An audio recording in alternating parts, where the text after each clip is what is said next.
आता बातमी मुंबईत नाही। पवई तलाव स्वच्छता आणि संवर्धन अभियानासाठी मंत्री पंकजा मुंडे सध्या पवईत दाखल झालेत। पवईच्या गणेश घाट परिसरात एका कार्यक्रमाचे या ठिकाणी आयोजन करण्यात आलंय। पवई तलावातील जलपर्णी हटवण्यात येणार आहे आणि त्यांचं काम आजपासून सुरू करण्यात येईल।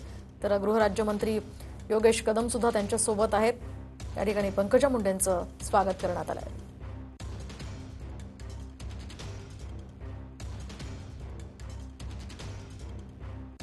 तर आपण पाहतोय या कार्यक्रमाचं पवईमध्ये आयोजन करण्यात आलेलं आहे। तलाव स्वच्छता आणि संवर्धन अभियान राबवलं जात आहे। या ठिकाणी जलपर्णी पूर्णपणे काढून टाकले जाणार आहे, त्याचं काम आता सुरू होणार आहे।